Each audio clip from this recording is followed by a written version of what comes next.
Welcome back. I want to talk about briefly here Russia and its history. We call this Russian absolutism. Absolutism in the sense that power tends to reside in the hands of one or at least a very few people in Russia throughout its history, even up until today. Context, Russia is a part of European history and a part of Asian history. It straddles the two continents. Significance, I guess there could be more than one, but I'm going to boil it down to this. Russia is a great exception in European history. Those things which may be common to most of the continent may not occur at all in Russia. There's no Protestant Reformation in Russia. There's no Renaissance in Russia. So Russia straddles Europe and Asia, and it tends to be the exception in European history. I want to talk here about the enduring themes of Russian history. This lecture is very much a brief survey of Russian history, and what I want to emphasize here are those enduring themes that will extend all the way into the 20th and 21st centuries. First is Russian geography. Second is Russian history, which, like I said, tends to be the exception in European history. Third is the ongoing attempts to modernize Russia.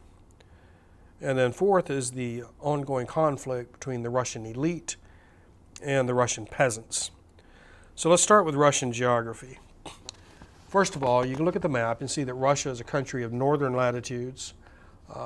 If you follow the latitude lines around to the Western Hemisphere, you'll find Russia on the same latitude lines as Canada. Russia shares borders with more countries than any other nation. I counted them years ago, back when the Soviet Union was still in existence. And I think I came up with like 14 countries that Russia borders. Think of the United States bordering 2 countries, and then compare that to Russia bordering 14. The more countries you border, the more complexity along your border, and probably the more chances there are for conflict. Russia is the largest country in the world in square miles. The continental United States has 4 time zones. What do we have? Eastern, Central, Mountain, and Pacific. Russia has 11 time zones, to give you some notion of the size. The Russian core is between East Europe and the Ural Mountains. And again, you can look at the map and see what we're talking about. So west of the Urals, east of Poland and the Baltics. Most of Russian rivers lead to the Arctic Ocean or to the Black or Caspian Seas. The great irony of Russian geography, of course, is that Russia has the longest coastline of any country in the world, yet it is largely landlocked. Russia has access to the sea, St. Petersburg and the Baltic. They have access to the sea at Murmansk in Scandinavia. And then, of course, Russia expanded all the way to the settlement at Vladivostok in the east in order to gain access to the open seas. Most of Russia's coastline is useless as it is icebound. Now, a bit of Russian history. Russia's peculiar, again, the exception in European history, because it was overrun by the Mongols in the 13th century. Russia, because of its many neighbors and many invasions, has a traditional fear of encirclement by the enemy. We'll see this all the way through the 20th century. Russia rapidly expanded eastward across Asia, through Siberia, all the way to the Pacific, to the Bering Strait and the Pacific Ocean, much in the same way that the United States expanded westward from our original British settlements on the eastern seaboard all the way to the Pacific Ocean, California. Russia has traditionally been very, sort of a very organic nation in the sense that its borders are constantly changing as it expands. Expands southward into Central Asia, westward, encroaching on Europe, northward toward Scandinavia and the Arctic, and of course eastward toward the Pacific.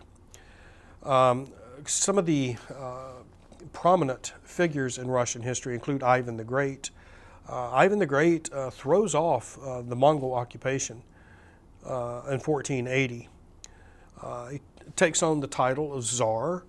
This, of course, means emperor. It's derived from Caesar, the old Roman and then later Byzantine title. The Russian alphabet devised by Byzantine missionaries and scholars. Ivan claims Russia to be the successor state to Byzantium, that is, the third Rome. You have the original Rome in Italy, then you have the shifting of Roman power and Christianity to Constantinople. Constantinople, of course, is overthrown in the middle of the 15th century by the Muslims, establishing Istanbul, and now Russia takes that responsibility on herself to be the third Rome, the third center of Christianity. Later we have Ivan the Terrible, probably because of the time of troubles, quote unquote, that take place during his reign. This is a conflict between the Tsar and his nobility. We see something similar to this in Western Europe in feudalism.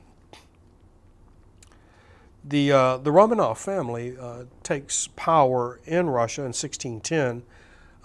This dynasty lasts until the early 20th century, when it's finally ended in 1917 during the First World War. Peter the Great, one of the Romanovs, reigned during the late 17th, early 18th century. He sought to modernize Russia. Again, this goes back to one of the themes I mentioned earlier.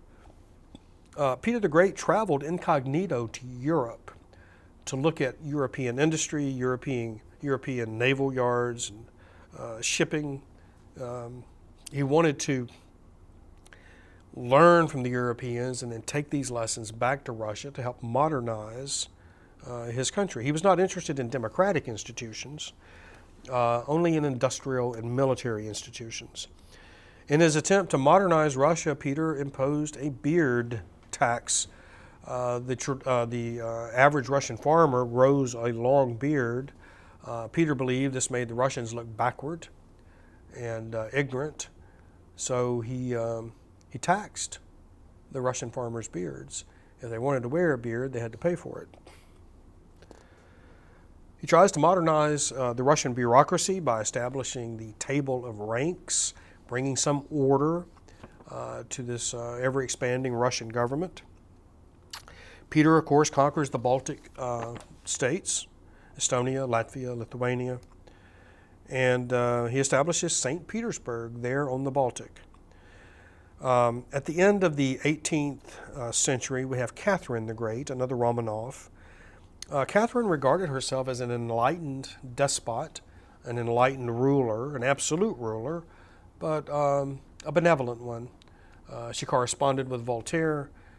She was in touch with Enlightenment ideals and thought of herself as a sort of a benevolent or an enlightened ruler. Of course, Catherine is a German princess who had married into the Romanov family and apparently conspires with the Russian nobility, the boyars, to have her husband, the Tsar, killed. She takes over after his murder. Again, she's a sort of a reform-minded, enlightened ruler until an event called Pugachev's Rebellion. This frightens her and tends to make her back up from her reform-mindedness. The Romanov dynasty will end, of course, during the Russian Revolution, 1917, 1918. Finally, of course, the Bolsheviks will murder the last Tsar, Tsar Nicholas II, and his family. Now, Russian modernization, another one of our themes. Remember, until the 20th century, even the latter part of the 20th century, that Russia's only source of capital was its grain.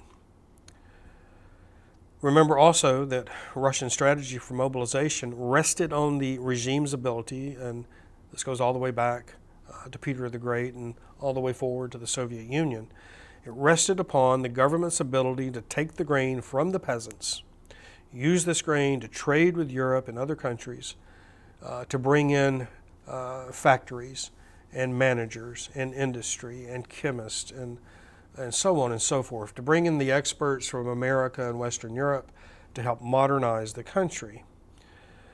This, of course, this ongoing attempt at modernization creates conflict between the Russian elite, its government, and the Russian people. So let's talk about this ongoing conflict for a moment, and then we'll try to tie these themes together. The Russian elite tended to speak French. Of course, the Russian peasantry spoke Russian. The Russian elite are concerned with feeding the urban workers. This attempt at modernization, increasing factory work, demands a working class in the cities, in Marxist terms, the proletariat. And of course, these people have to be fed. We can only feed them by taking grain from the peasants to supply the urban working class with food. And of course, again, the grain has to be taken as well for trade purposes. Now, the Russian peasants fight back. They burn the grain to keep it out of the government's hands. They bury it. They sell it on the black market. They burn it to keep it out of the bureaucrats' hands, whether it's the Tsar's government or the Soviet government in the 20th century. This makes for a permanent animosity, distrust between the governing elite, whether Tsar or Soviet, and the vast bulk of the Russian population, its farmers.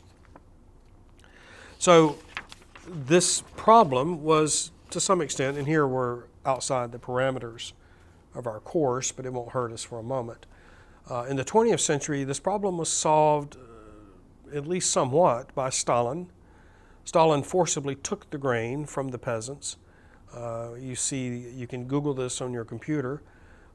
Just put in Soviet famine or Stalin's collectivization of agriculture, and you will see cannibals in Ukraine and other places in southern Russia where the grain is grown in great abundance. You think of Ukraine as sort of the breadbasket of Russia, sort of like Kansas, Iowa, and Nebraska, the breadbasket of the United States.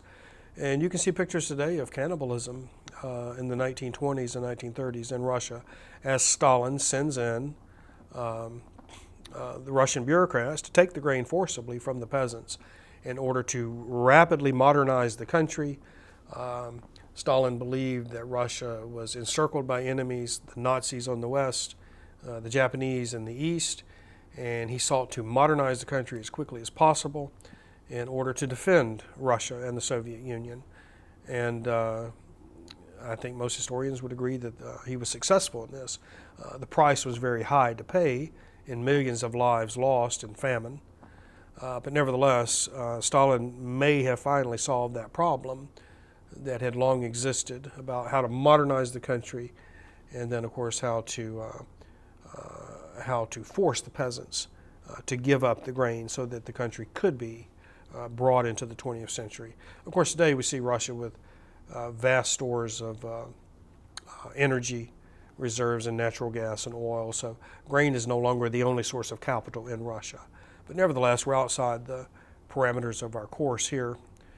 This would belong in 1122 at this point. So I'm going to stop there with Russia, but I wanted to introduce some of the enduring themes of Russian history to you. Thank you.